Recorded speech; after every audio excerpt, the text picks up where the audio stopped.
हैं, खून खराबा हो जाएगा। किस लिए? मैंने कहा क्यों खराबा हो जाएगा? मैं कोई खुदा ना खास्ता कोई लड़ाई के लिए तो नहीं जा रहा, अपनी कायद को खराज तहसीन पेश करने जा रहा हूं। लेकिन मुझे वहां भी रोका गया और मैंने कहा कि अगर रोका गया और अगर कोई नुकसान हुआ तो कह दीजिए शाह साहब को, मैं डायरेक्ट FIR उनके नाम कटवाऊंगा अगर किसी का जानी नुकसान हो गया। मैं ये भी अर्ज करता चलूं कि 4 अप्रैल को हर साल भुट्टो साहब की बरसी होती है। सब जाते हैं, हर साल जाते हैं, क्योंकि मैंने काबीना से अलहदगी अख्तियार कर ली ही थी और मुझ पर ताबड़तोड़ हमले हो रहे थे। कुछ हजरात के जरिए जुमले लिखवाए जा रहे थे, आर्टिकल्स भी प्लांट किए जा रहे थे। आपको पता है कि हुकूमत का कितना कंट्रोल होता है, इश्तिहार की ताकत कितनी ताकत होती है, अब हम सब जानते हैं। लेकिन उसके बावजूद मैंने फैसला किया कि मैं जुल्फ़िकार अली भुट्टो की बरसी में शामिल होऊंगा, क्योंकि वहां जब सेंट्रल एग्जीक्यूटिव कमेटी का इजलास होता है वो यकनुकाती इजलास होता है, उस पर सिर्फ खराज तहसीन पेश किया जाता है शेख जुल्फ़िकार अली भुट्टो को। तो मैंने अपने दोस्त सेनेटर रजा रबानी से रुजू किया और उनसे कहा कि आप जरदारी साहब से पूछ लीजिए कि मैं सेंट्रल एग्जीक्यूटिव कमेटी का मेंबर हूं, मेरी मेंबरशिप सस्पेंडेड नहीं है और वहां सेंट्रल एग्जीक्यूटिव कमेटी का इजलास बुलाया गया है, मैं उस इजलास में शामिल होना चाहता हूं। उनको कोई एतराज तो नहीं। चुनांचे रजा रबानी साहब ने उनसे रुजू किया, उनसे बात की और मुझे फिर बुला के बताया कि वो कहते हैं कि शाह महमूद दुरुस्त कहता है कि वो सेंट्रल एग्जीक्यूटिव कमेटी का मेंबर है और उसकी मेंबरशिप सस्पेंड नहीं हुई, लेकिन tell Shah Mahmood that he is not welcome. दोस्तों, ये भी मैं रिकॉर्ड पे बताना चाहता हूं कि ये आपके सामने आई। एक और अर्ज मैं करना चाहूंगा। आज इस वक्त पूरे पाकिस्तान में अखबारात में, मीडिया में चर्चा है उस फेमस मेमो का, द मेमो, वो मरासला जिसके बारे में मुख्तलिफ सवाल और जवाब शिकवा आ रहा है। मैं पूछना चाहता हूं, मंसूर इजाज साहब ने जो कुछ कहा है, अगर वो घड़ा गया है, अगर उसमें कोई हकीकत नहीं है, तो फिर ये हुकूमत पाकिस्तान पर जिम्मेदारी बनती है कि उनके खिलाफ लीगल एक्शन लिया जाए। अमेरिका की हुकूमत की जिम्मेदारी बनती है कि उनके खिलाफ कानूनी कार्रवाई की जाए, क्योंकि उनके इस बयान से दो तरफा ताल्लुकात मुतासिर होने का अंदेशा है।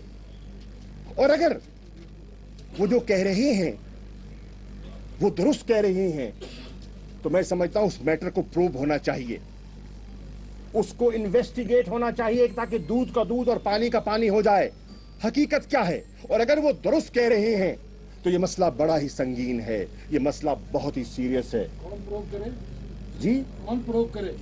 मैं समझता हूं कि सुप्रीम कोर्ट को प्रूव करना चाहिए।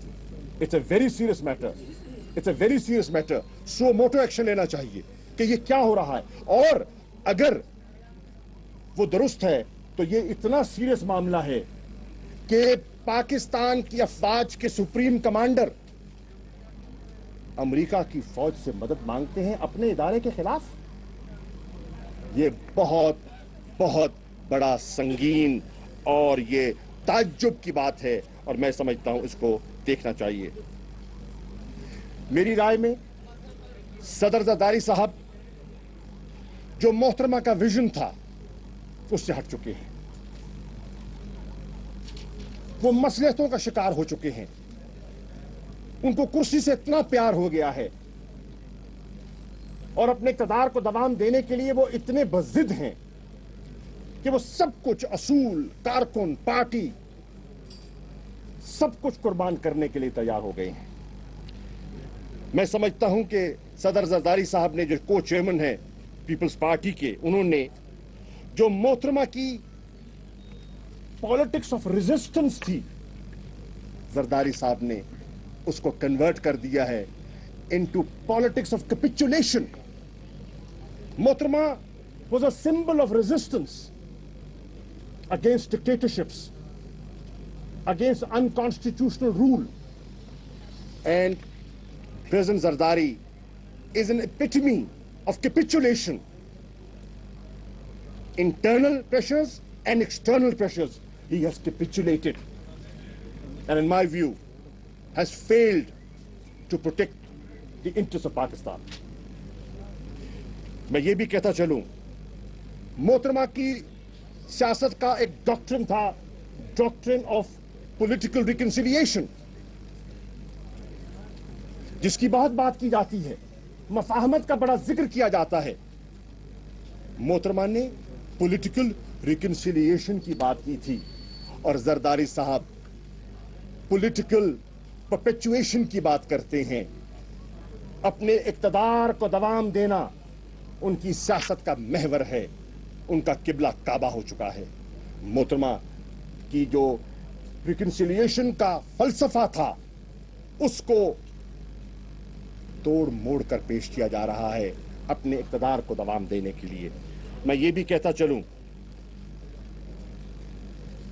कि ये मोहतरमा की सियासत मुझे अफसोस से कहना पड़ रहा है, और मैं बड़े दुखी दिल से आज कह रहा हूं, क्योंकि मेरा एक तवील अरसा गुजरा है, तकरीबन 2 दहाइयों की यह सफर है मेरे दोस्तों, कि मोहतरमा की सियासत को जरदारी साहब ने मोहतरमा के साथ दफन कर दिया।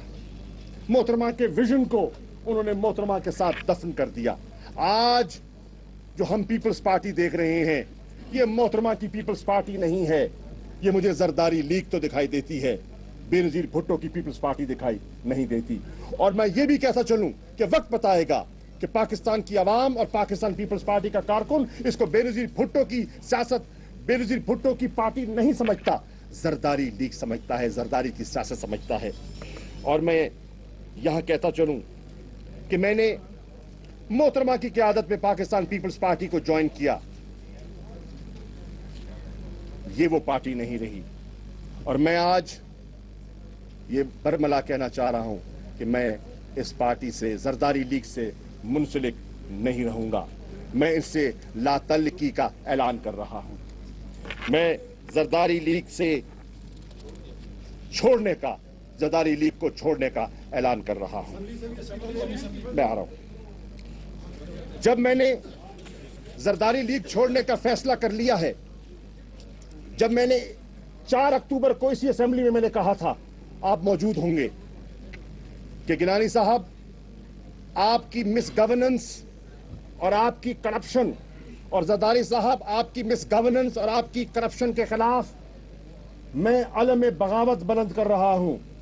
तो आज मैं कह रहा हूं कि फिर इखलाकी जवाब ये बनता है कि मैं उनकी जो टिकट उन्होंने नायत नहीं की थी, ये टिकट बेनजीर भुट्टो की दी हुई है, लेकिन फिर भी मैं आज कौमी असेंबली की नशस्त से मुस्तफी होने का ऐलान कर रहा हूं। मैं अब यहां मजीद बैठना पसंद नहीं करूंगा, और ये चीज मैं on the floor of the house कहना चाहता था, जिसका कि मुझे जानबूझकर मौका ना दिया गया। और मैं ये इंशाअल्लाह मैंने इस ऐवान से बाहर निकलकर आवाम से रजू करने का फैसला किया है, और 27 नवंबर को इंशाअल्लाह घोटकी में मैं अपने सियासी फैसलों का ऐलान करूंगा और बताऊंगा कि मैं क्या करना चाह रहा हूं। आज मैं ये कह रहा हूं जो मैं असेंबली में कहना चाह रहा था, मुझे मौका नहीं दिया, आपकी खिदमत में कह रहा हूं कि शाहजी उठो, अब कूच करो, इस ऐवान में जी को लगाना क्या। और ये इसलिए कह रहा हूं कि ये ऐवान मेरे नजदीक अपनी अफादियत खो चुका है। क्यों खो चुका है, मैं उसकी 5 वजूहात आपकी खिदमत में पेश करना चाहता हूं कि वो अपनी अफादियत क्यों खो चुका है। नंबर 1, ये अपनी अफादियत इसलिए खो चुका है कि ये ऐवान अपने ही मुत्तफिका करारदादों पर अमल पैरा नहीं हो सका। अक्टूबर 2008 का रेजोल्यूशन, मई 2011 का रेजोल्यूशन, मुत्तफिक का रेजोल्यूशन हम इंप्लीमेंट करवाने में कामयाब न हो सके। ये ऐवान मुत्तफिका तौर पर उन्हें इंप्लीमेंट कराने में कामयाब न हो सका। हम सब मिलकर اور پاکستان کی من جملہ قیادت 29 ستمبر کو آل پارٹیز کانفرنس کے ذریعے ایک ریزولوشن پاس کرتی ہے، اور اس ریزولوشن کو پاس کیے ہوئے آج 1.5 ماہ گزر چکا ہے۔ حکومت کی سنجیدگی کا عالم یہ ہے کہ ابھی تک کمیٹی تشکیل نہیں پائی۔ بات کی تحقیق کیا ہوگی وہ تو وقت بتائے گا۔ ابھی تک سنجیدگی کا عالم یہ ہے کہ 1.5 ماہ گزرنے کے بعد بھی کمیٹی تشکیل نہیں پائی، اور پوری پاکستان کی قیادت نے وزیر اعظم ہاؤس میں وزیر اعظم کے دستخطوں کے ساتھ قرارداد پاس کی۔ میں سمجھتا ہوں کہ گیلانی حکومت ناکام ہو چکی ہے۔ گیلانی حکومت پاکستان کی معیشت کو اپنے پاؤں پر کھڑا کرنے میں ناکام ہو چکی ہے۔ They have failed to revive the economy of Pakistan. IMF کے ساتھ ان کے تعلقات جو مذاکرات ہیں وہ ٹوٹ چکے ہیں، اور double digit inflation, rising poverty, rising unemployment, almost negligible investments domestic, اور totally dried foreign direct investment آپ کی اکانومی کا حصہ بن چکی ہے، اور لوگ، آپ کے صنعت کار، آپ کے تاجر، آپ کا مزدور طبقہ پریشان ہے۔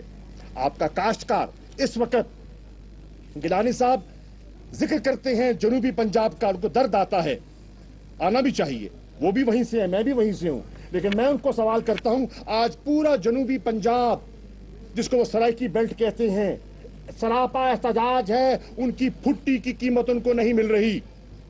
گیلانی صاحب کو وہ دکھائی نہیں دے رہا۔ آج پورے پاکستان کا کسان کاشتکار 2200 روپے کی بوری یوریا کی خرید رہا ہے، ان کو ان کی درد اور ان کی آہیں سنائی نہیں دے رہی۔ میں سمجھتا ہوں کہ گیلانی صاحب کی حکومت، جو آپ کے اسٹریٹجک ایسٹس ہیں، جس کے بارے میں ایک پورا ریسٹرکچرنگ پلان شوکت ترین صاحب نے پیش کیا تھا اور کابینہ نے اس کو انڈورس کیا تھا، اس کو امپلیمنٹ کرنے میں ناکام ہو چکے ہیں، جس میں کہ آپ نے ریسٹرکچر کرنا تھا پاکستان ریلویز کو، آپ نے ریسٹرکچر کرنا تھا PIA کو، آپ نے ریسٹرکچر کرنا تھا پاکستان سٹیل ملز کو، آپ نے ریسٹرکچر کرنا تھا واپڈا کو۔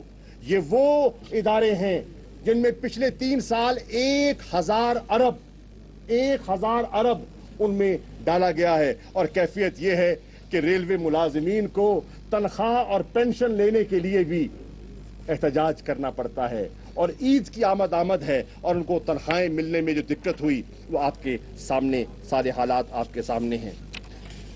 ان چیزوں کو سامنے رکھتے ہوئے میں آج ارج کرتا ہوں، میں درخواست کر رہا ہوں، اور یہ میں دستبستہ درخواست کر رہا ہوں پاکستان کے ان پارلیمنٹیرین سے جو پاکستان سے محبت کرتے ہیں، جو پاکستان کی موجودہ کیفیت کو دیکھ کر خون کے آنسو رو رہے ہیں، کہ خدا را، اور میں بالخصوص درخواست کر رہا ہوں پاکستان کی اپوزیشن سے کہ خدا را مستعفی ہوئیے، ان ایوانوں میں اب کچھ نہیں رکھا، ان ایوانوں سے باہر نکلیے اور جد و جہد کا آغاز کیجیے۔ میں اپنی جد و جہد کی آغاز کا اعلان کر رہا ہوں، میں 27 تاریخ کو جد و جہد کے آغاز کا اعلان کر رہا ہوں، اور درخواست کر رہا ہوں دستبستہ ساری قیادت سے کہ مستعفی ہوں ایوانوں سے، لوگوں سے رجوع کریں، عوام سے رجوع کریں ایک نئے انتخابات کے لیے، ایک ایسے انتخاب کے لیے جو انڈیپینڈنٹ الیکشن کمیشن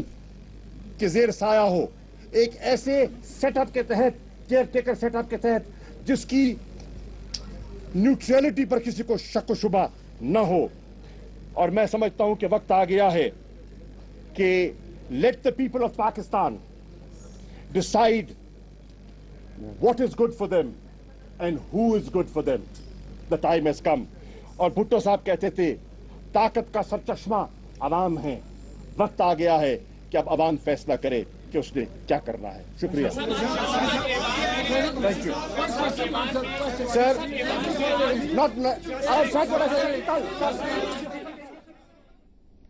انشاء جی اٹھو اب کوچ کرو اس ایوان سے دل لگانا کیا آج 2 دہائیوں کا سفر ختم کیا ہے. سابق وزیر خارجہ شاہ محمود قریشی نے مستعفی ہو گئے ہیں. نہ صرف مستعفی ہوئے ہیں پاکستان پیپلز پارٹی کی رکنیت سے بلکہ وہ مستعفی ہوئے ہیں قومی اسمبلی کی نشست سے بھی. محترمہ بے نظیر بھٹو